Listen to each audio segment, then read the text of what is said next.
Welcome back to my channel USA Nepali mom. अनि यदि तपाईँ मेरो च्यानलमा पहिलोचोटि हुनुहुन्छ भने पनि तपाईँलाई स्वागत छ र सब्सक्राइब गर्नुभएको छैन भने सब्सक्राइब गरिदिनु होला।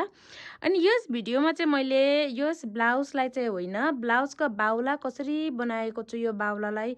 अनि यो बाहुला चाहिँ कसरी अब ठक्क उभिएको छ होइन, यो लथ्रक्क झर्दैन, लाउँदाखेरि कसरी भएको छ भनेर मैले डिटेलमा लिएर आएको छु। अनि यदि तपाईँ मेरो च्यानलमा पहिलोचोटि हुनुहुन्छ भने पनि स्वागत छ। अनि सब्सक्राइब गर्नुभएको छ भने सब्सक्राइब गरिदिनु होला। अनि यस भिडियोमा कसरी यो बाहुला बनाउँछौँ अब हामी हेरौँ। ब्लाउजको चाहिँ गलाहरू बनाएर पनि अब बाहुलामा आइपुगेको छ। अनि यो बाहुला चाहिँ अब हामी रेगुलर बाहुला जसरी काट्छौँ त्यसरी नै गर्छौँ। यहाँदेखि यो चाहिँ नेट भएको छ है, यहाँदेखि यहाँसम्म नाप्ने पहिला गर्दा यी 10 इन्च आयो। अनि यो 10 इन्च आएपछि अब बाहुला पनि यही 10 इन्चकै राउन्डमा राख्ने।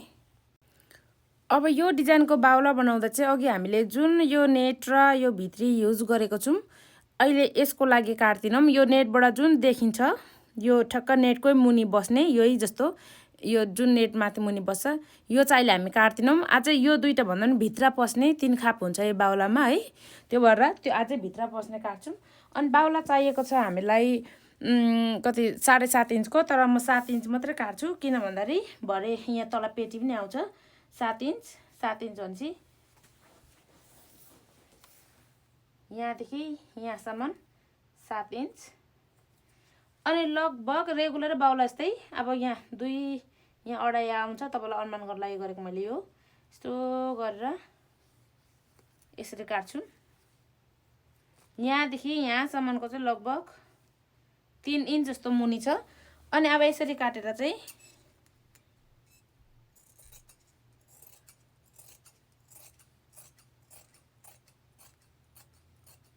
यसरी बाहुला निकाल्छौँ। अनि अघि हाम्रो यहाँ 10 इन्च जति थियो यहाँनिर, यति 10 इन्च यहाँ आइपुग्यो है। अनि यसलाई यसरी बाहुलाको सेपमा निकाल्छौँ। यो चाहिँ हामी जसरी रेगुलर ब्लाउजको बाहुला काट्छौँ त्यसरी काटेको छौँ।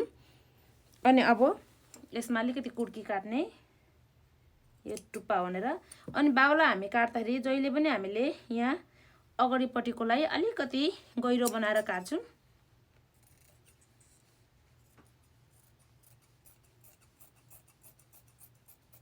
यसरी यहाँनिर कुर्की हान्दा हुन्छ, तर म चक युज गर्छु। त्यसो गर्नाले कुन उल्टा कुन सुल्टा थाहा हुन्छ है। यसो गर्नाले यो जुन अघि हामीले यो रेगुलर काटेको थियौँ त्यो चाहिँ अब यो नेटभित्र बस्ने लाइनिङमाथि छ्याप्पा राख्छौँ। अनि यो राख्दा चाहिँ हामी यहाँ जसरी राखेको छौँ त्यसरी छड्के राख्छौँ। यो चाहिँ फोल्डपट्टि हो, यता ओपनपट्टि हो। यहाँनिर 1 इन्च जति राखेको छु मैले, 1 इन्चमा 1 इन्च अलिकति धेरै जस्तो। अनि यता पनि मैले 1.5 इन्च राखेको छु। अब यता लगभग 2 इन्च भन्दा अलिक कम्ती गर्छु म यहाँनिर।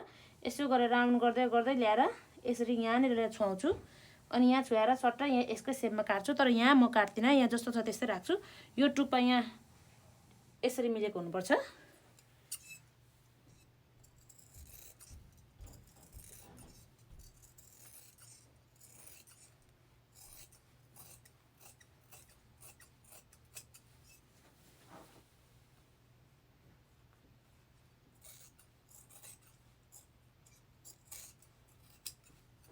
यसरी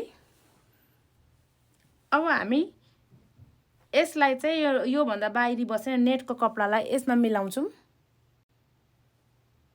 अहिले यसलाई म बाहुलालाई यो यसको सेपमा काट्दिनँ, तर यसको लम्बाइ कति छ त्यति चाहिँ ठिक्क बराबर लिन्छु। किन भन्दाखेरि अहिले यो बाहुला म सिलाएर देखाउँछु। किन भन्दाखेरि यो भरे म यो सबै यहाँ सिलाइदिएर टौसा सकेर मात्रै यो काट्छु। किन भन्दा यसरी काट्दा चाहिँ भरे अलिकति बाङ्गे भयो भने अप्ठ्यारो हुनसक्छ। त्यो भएर म यसलाई चाहिँ अहिले एकचोटि यो माथिबाट सिलाएर यसरी म तपाईँलाई देखाउँछु। यसो गरेर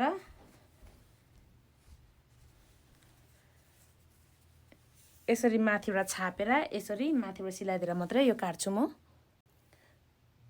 मैले यसमा यो नेटमा छापेर सिलाएर टाँसेर पनि ल्याइसकेको छु, काटिसकेको छु। तर यहाँनिर मैले एक ठाउँ चाहिँ कुर्की मारेको छु। यहाँनिर यो जहाँनिर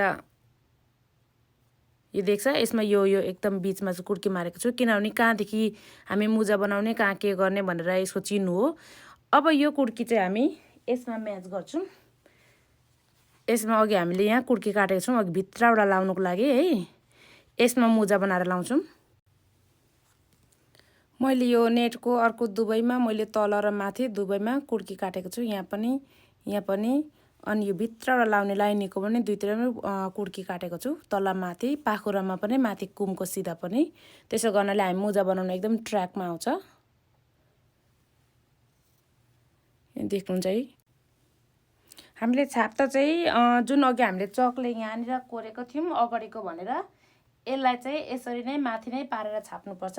अनि त्यो गर्नाले चाहिँ भरे हामी लुगा सिलाउने बेलामा छोपिँदैन यो है। त्यो भएर यसरी नै हुनुपर्छ। अनि तपाईँले यहाँदेखि यहाँको भिन्दा देख्नुभयो। तर यो अलिक यता हुन्छ। यो यता पनि यो यस्तो यहाँ धेर भइरहेछ। किन भन्दाखेरि यसो गरेर भरे यहाँ मुजा आउँछ। यो यता आउँदाखेरि यहाँनिर मुजा आउँछ। अनि यहाँ पनि मुजा पार्दै पार्दै ल्याएर यहाँ जोड्ने म देखाउँछु तपाईँलाई। मैले यो तल पाखुरामा बस्नेपट्टि सानो सानो 4टा मुजा बनाएको छु यो पाराले। अनि माथि कुममा बस्नुको लागि माथि पनि मुजा लगाएको छु यसरी। अनि अब यो यहाँ छाप्दा चाहिँ ठ्याक्कै बराबर हुन्छ। यो र यो भयो। अनि यो माथिको जुन यो हाम्रो बीचको यहाँनिर यो कुर्की अघि काटेको थियौँ त्यो र यो कुर्की काटेकोमा जोड्दाखेरि यसरी बराबर आउँछ। यता पनि अब यो माथि सबैलाई यसो गरेर चाहिँ एक सर सिलाइदिने है त। बनिसक्यो है। यहाँनिर मुजा लगाएर मैले मुजा लगाएर टसाइसकेँ। अघि मैले भनेअनुसारले यो अगाडिको चकले कोरेको बाहिर देखिरहेछ। अनि यो मुनिबाट तपाईँले देख्न सक्नुहुन्छ है। अब यसरी दुवैपट्टि गर्ने। अनि त्यस पछाडि हामी यहाँ पाखुरामा 1 सेन्टिमिटर आधी इन्चभन्दा अलिकति बढी ठुलो पट्टी लाउने। यसमा चाहिँ यहाँ चाहिँ पट्टी लगाउने। तपाईँको बोर्डर छ भने बोर्डर लेसहरू लाउँदा हुन्छ राम्रो खालको छ भने। तर मैले चाहिँ यसकै कपडाको एउटा साइडमा रहेको बोर्डर छ पारी जस्तो छ त्यही लाउने विचार गरेको छु। फेरि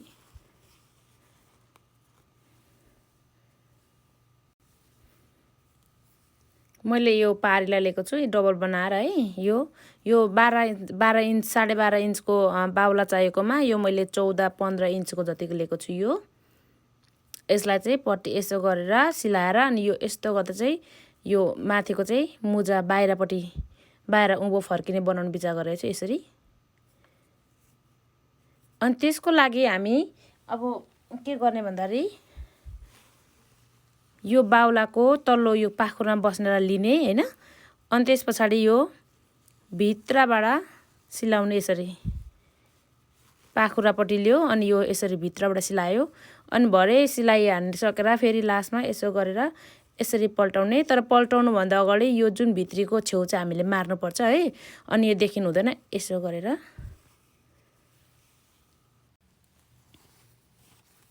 मैले उल्टापट्टिबाट सिलाइसकेको छु। अघि जसरी देखाएको थिएँ यो है यो उल्टाबाट है। अब यसलाई चाहिँ यसो गरेर फोल्ड गरेर जुन यो सिलाइहरूलाई यो झुम्काहरूलाई चाहिँ थिचिने गरी यसो गरेर अनि बाउला पनि 1 सेन्टिमिटर जति बढ्ने गरी यसरी यहाँ सिलाउँछु। अनि यो सिलाउँदा चाहिँ म सिधा सिलाउँदिनँ। हल्का घुमाएर यसरी यहाँदेखि यसो कर्भ घुमायो फेरि ल्यायो यसरी घुमाउँदै लान्छु म। सिधा सिलायो भने यो माथिको पछाडि यसरी पल्टिन सक्छ है। यस्तो भएर पल्टिन सक्छ। तर यसलाई म यसरी नै यो फुलकै सेपमा एक्ज्याक्टली हुनु पर्दैन तर हल्का गोलो गोलो पारेर ल्याउने है। अनि तपाईँलाई मेसिनबाट गोलो कुदाउनु सक्नु भएन भने हातले टिप्दा पनि हुन्छ। यो सियोले नै यसो गरेर घुमाउँदै टिप्दा पनि हुन्छ।